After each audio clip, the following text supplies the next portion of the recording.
No, the title is not clickbait. I was laid off immediately after my wedding. Immediately after. First day back from work after the wedding, laid off. The cherry on top of the cupcake, is that the saying? The icing on the cake, the sprinkles on the ice cream. They pulled me into the meeting and asked me how the wedding was before laying me off. Let's get into it. Hi, I'm Adriana. Welcome back or welcome to my podcast, White Hallway, where I yap about whatever I want, whenever I want, overlaid to a speed draw of my webcomic, White Hallway. Today I'm going to talk about something that happened recently. You can see my YouTube channel's name is Dear Diary. It's Adriana. I'm not going to treat this like a personal diary because there are some details I'd like to keep private.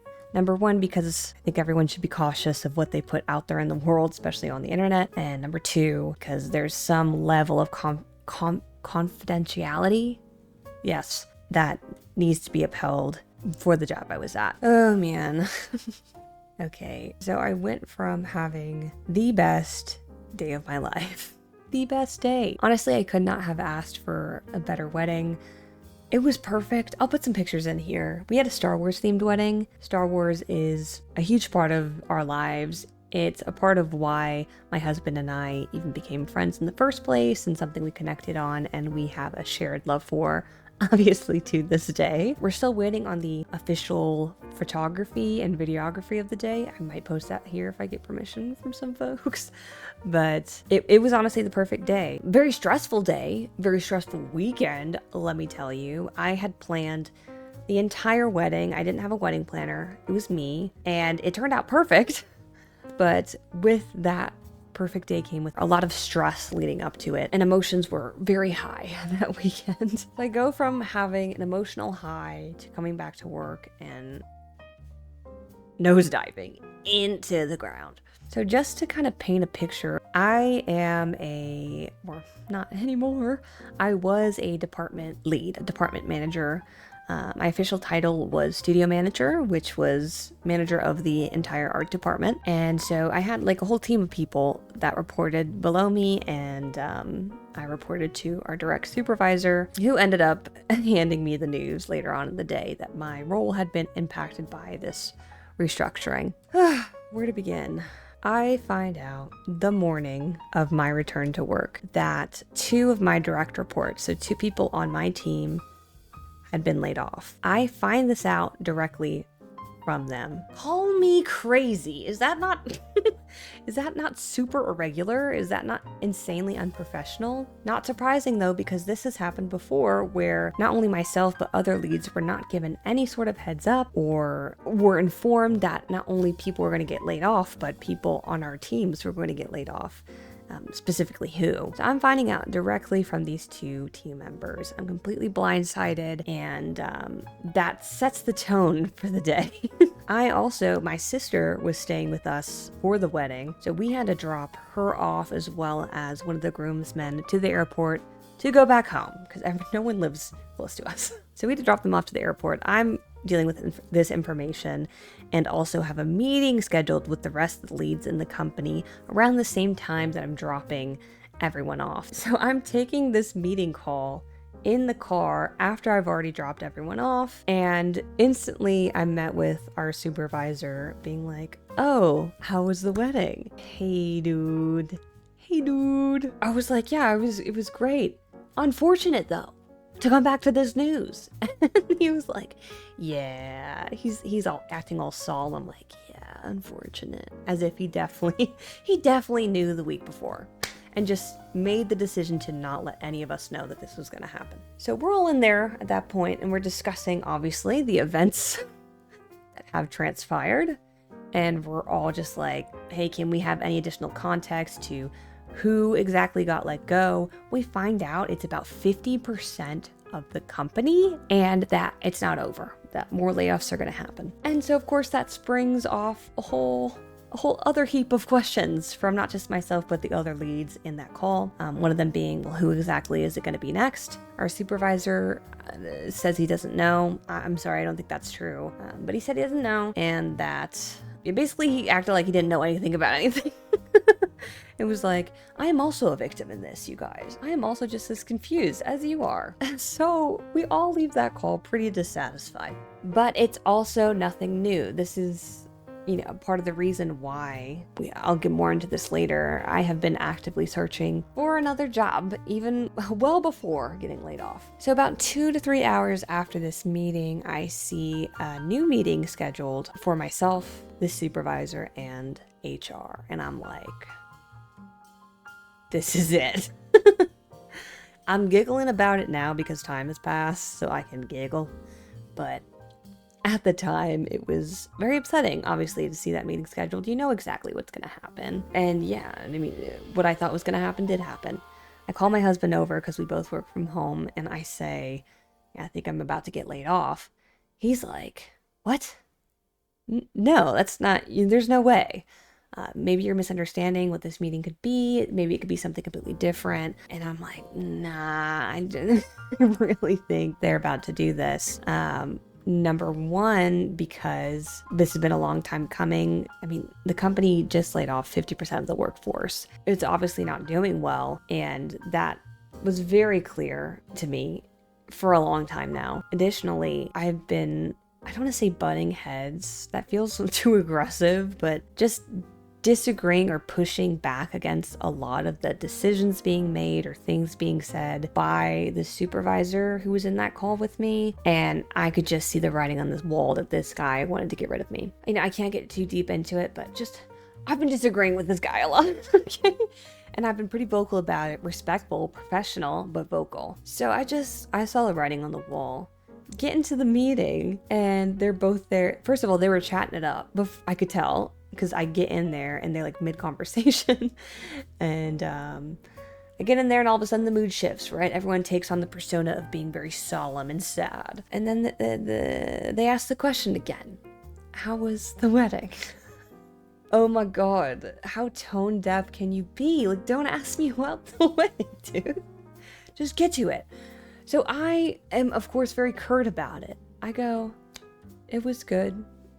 I don't remember if I said anything else. I think I just said it was good. I was trying so hard to keep professional because I really wanted to be like, don't ask me about this wedding, dude. I know you're about to lay me off. So I think after saying it's good, they then proceed, or rather my supervisor proceeds to outline, essentially regurgitating what was said in the earlier meeting in the day, but directly towards me, and saying that the company restructuring has impacted my role.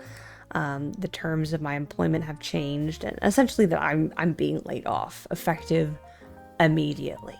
So I'm sitting there like, I'm over there serving face. And I'm not saying anything because, I went into this meeting with a list prepared for what I wanted to say, calling out all the baloney in this company and how this could have been avoided.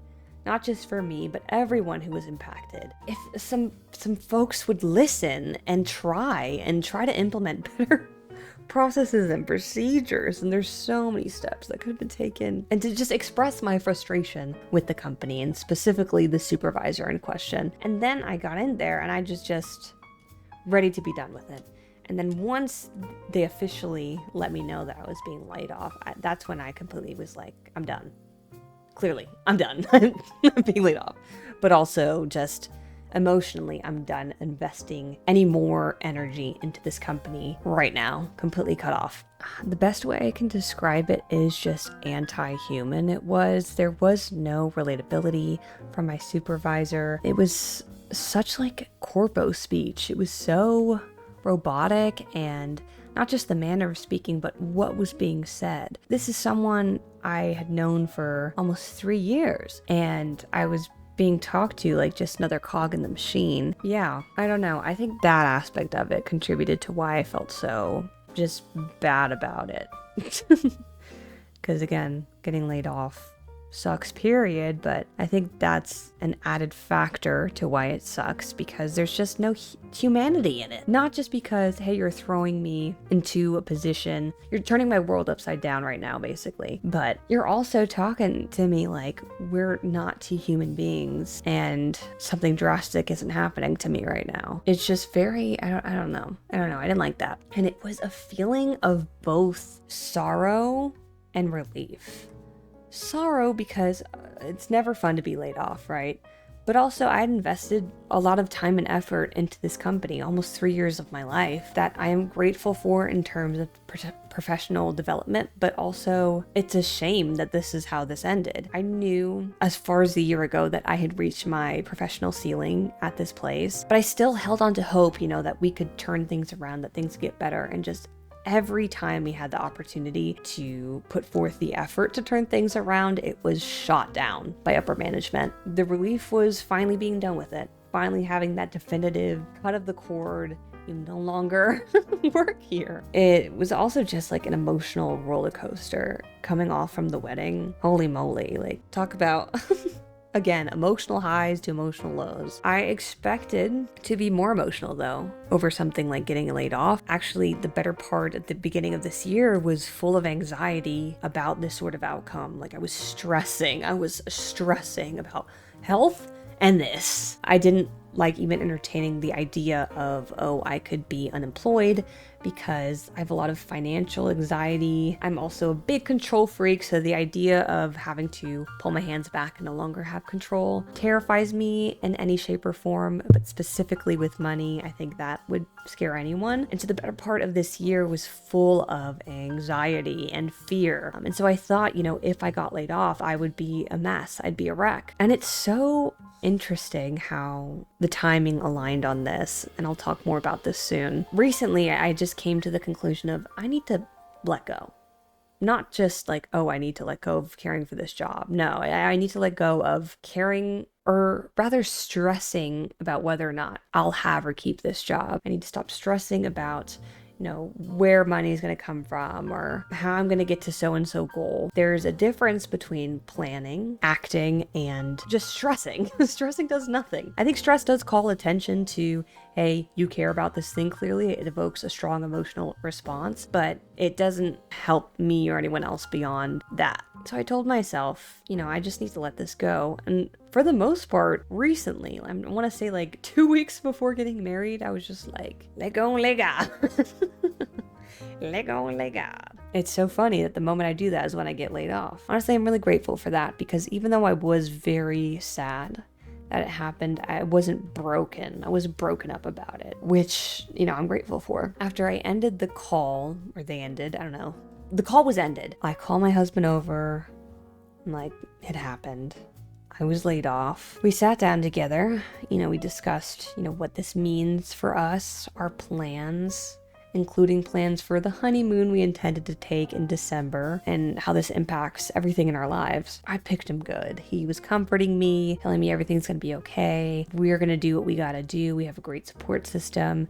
Don't worry about it. Things are going to work out. And it did calm me down. I was a little bit teary, not going to lie, just because, oh, well, And then right after that conversation, I called my mom. 2 reasons. Firstly, I needed to talk to my mom in that moment. Whenever something big in my life happens, I need to talk to mom. All right. And secondly, because even though we have an emergency fund and we can take care of ourselves, it's good to reach out to the people in your life when something like this happens, so they can know, hey, just so you're aware, might need to ask for some help. Hopefully not. That's what we're banking on, is that we're not going to need to, but just to make people aware. She was shocked. I think she literally said, no way, when I told her, partly because, again, I was a department head. I was in charge of that whole thing. I want to stress that my department was the best performing department in the entire company. The department that I was in charge of. So it just didn't make sense all around. It was noted that my performance had nothing to do with the decision, but even so, it just doesn't make sense that my department was impacted. Not even just speaking for myself, but the people on my team. It just kind of sucks. Like, hard work and good performance doesn't seem to get you places, if the people in charge make poor decisions. And secondly, because it was just such poor timing, right? Like right after the wedding, this happens. She sent us some money to go get some dinner to kind of just decompress from the day. So thank you, Mom. She was just letting me know, like, don't let this ruin what was a perfect weekend. Don't let this impact you in a way that will completely dismantle all the good that just happened. And she was right, and I didn't. We didn't. We went out to eat some ramen. We tried a new ramen place local to us, and it felt very weird. Not as weird as the day to follow, though. The next day felt really weird because the next day, usually I'm working. I slept in. I wanted to get right on the jump of applying to jobs and working on the comic and being productive, but as soon as I woke up, I knew I couldn't be doing that. Not because I could have forced myself, but I knew I needed to just chill out for a day and really digest what had happened and think about next steps and just go from there. So that was the day after. It was very weird. And the day to follow, it felt the same, but a little less. I think every day to follow after that has felt a little less weird. It gave me time to reflect on a couple things. The first being, why didn't I feel as panicked as I thought I would? And I already talked about how I kind of let go for the most part of that anxiety and that fear. But I did make a few bullet points for, why I think I was, for the most part, at ease. Still upset, again, tears were shed, but not distraught. Firstly, we have a great support system. I cannot pretend like that doesn't exist. Parents are there, family, friends. It's great to at least know that that's there, right? And that's a blessing to have. Not many people have that. I realize that. Secondly, we have an emergency fund. This was something I learned about, I want to say 3 years ago, and really aggressively put effort into a year and a half ago. We need to have an emergency fund, especially when I started feeling like things were getting turbulent at this job, in a sense that I don't think this job is going to be around anymore, not just for me, but the company. And so, yeah, I was like, emergency fund, we need to do an emergency fund, which has made it significantly less stressful. If we didn't have this emergency fund, I'd be sweating. Not gonna lie, I'd be scared because obviously we have bills to pay and 2 mouths to feed. So that'd be not good if we didn't have that. Having that it kind of sucks that we need to dip into it. It does suck, but also that's why it's there for moments such as this. Also, we just got married, so we have gift money.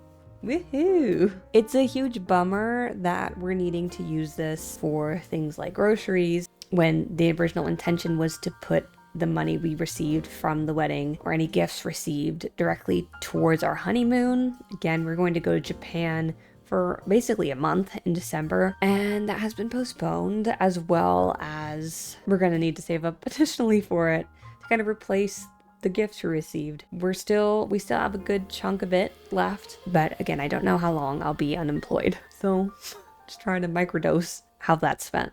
Fourthly, I do hopefully have a potential job opportunity lined up, knock on wood, for October, which is a month from now. But that's only if things all work out well and as intended and the stars align. So I'm not banking everything on that, but it also is comforting to know that that's there potentially. It eases the soul. And lastly, this is going to sound weird, but there's been a lot of dominoes that have been put in place months ago that are only now just falling right when they need to. A really good example would be my husband collected some Lego minifigure sets out of his storage.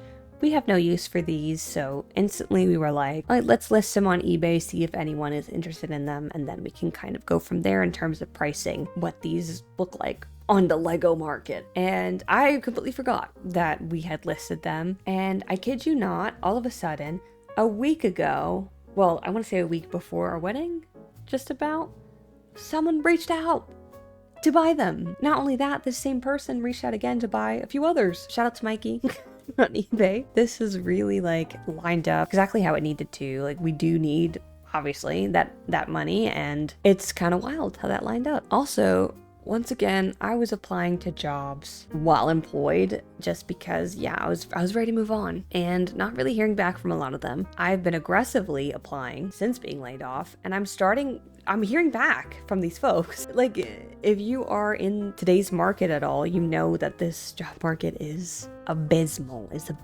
So even hearing back from a company is a rare drop. So having that happen is a win within itself. As of right now, no official offers yet, but even hearing back feels good to hear back. So for all these reasons, I don't know, my soul kind of feels at ease. As of right now, even though it's still stressful, it's not as stressful as I thought it would be. Yeah, that first day and a half was tough. Not gonna lie, it was weird. It was more weird than it was tough. It just felt so wacky. After that day and a half, it was important to me and remains important to me to remain productive. So I've been treating every day as if I'm still employed. I'm getting up at the same time I was getting up while employed. I would get up a bit earlier in the day so I could then go to the gym, which is what I'm still doing, go to the gym, and then come back and sit at my desk around the same time I would for my job. But instead of doing my job,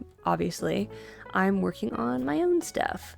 The first being applying to jobs. Secondly, working on White Hallway, which is what you're seeing on the screen right now, and also working on this YouTube channel. So I still want to maintain a productive schedule so that when I do get another job, it isn't too much of a light switch in terms of reconfiguring my schedule again. And also, I think it's good to keep busy just in general, but especially in a time like this. I didn't want to stew too much in negative emotions about this whole ordeal, or I don't know, just allow myself to fall into bad habits. Don't want that, so trying to stay productive. It's been honestly super nice. Again, we had set our honeymoon for December, but I completely understand why people immediately take their honeymoon after the wedding, because it does feel like you need a vacation after something like that. It's just a lot. So getting laid off almost feels like a forced vacation, at least in the sense that I'm not doing work for this job, but I am still working just on stuff that, to be honest, I'd rather be working on. If I were to learn any lessons from this, I think the first one is reinforcing the idea of having an emergency fund. That's why it exists as a concept, is for moments such as these. And I'm definitely gonna keep contributing to it once I have a more stable form of income. How I've been operating day to day since being laid off has been really like healing in a way. This former job was, even though there was a lot of growth that came from it, it really was, looking back on it, a very toxic work environment. I've heard that from other people that have left, either on their own fruition or have been laid off. How leaving clears your skin and fills your heart and puts a song in your belly. I don't know if that's a saying, but essentially life gets better after leaving this company. And honestly, that's how I feel. I feel really positive about things. I honestly feel like myself for the first time in a while. I don't know, this is too sappy. A lot of people, including maybe someone who's watching right now, may not be in this position where they can feel okay, or maybe they're really anxious about they have a job but are afraid they're gonna lose it. My advice to you is, it's gonna sound brutal, and I hate this advice because it feels so like defeatist to the machine, but it's honest, at least for the scenario we're living in today. Get a side hustle, whether that's something you grow on your own or it's a literal second job. It's worth it to build up that emergency fund, to just have a safety net in case anything drastic happens, not just with losing a job, but any financial emergency. It sucks that we live in a society where money is king and that everything revolves around the dollar, and what I would deem as basic human rights is paywalled. But that is also unfortunately the world we do live in. All we can do is our best according to the rules of that world and challenge those rules to hopefully make the world a better place. It's a really tough time right now. I could make a whole other video about just the world state at the moment, and it just feels like everything's on fire, especially in the US where we're at. I don't know, it just feels crazy. And from a financial standpoint, unless you're coming from a privileged, wealthy family, it's really hard to build a home in this country. If you're a young person, it's like almost impossible. So just do the best that you can. If you've been laid off, rely on your friends and family if you can. And if you can't, you need to be that person that you can rely on. Look to your past and understand that you've picked yourself up before and you can do it again. You can do it again. It sucks that you're put in a place where you have to, but you've done it before and can do it again. What's next for me? Nothing much. I'm obviously applying for jobs. I'm really hoping that this potential opportunity next month works out. If not, I'm still applying. We'll see what happens. I have to think and believe that whatever is the best path forward will be what will happen for me. And like I said, apart from applying, I'm working pretty diligently on White Hallway. White Hallway was partially inspired by my time at this company and just being an adult in the workforce and in the current climate that we're in, politically, economically. And this event actually triggered an idea for the comic, so that's kind of exciting. I'm very happy to continue writing it and drawing it, so check it out if you're interested. White Hallway on Webtoon Canvas. It's very new. I only have 3 episodes. I'm working on the 4th one and what you're seeing right now, but I have really big plans for it. I'm very excited. Never gonna stop. Never gonna stop. If I get my dream job coming up next, still gonna work on it, because this is a bit of a dream come true project for me in terms of something I'm really excited about and have a fairly fleshed out image of. Of course, despite all the challenges with that work environment, I do still wish I was employed. Hello? But in this position where I am currently, I'm okay. I'm optimistic.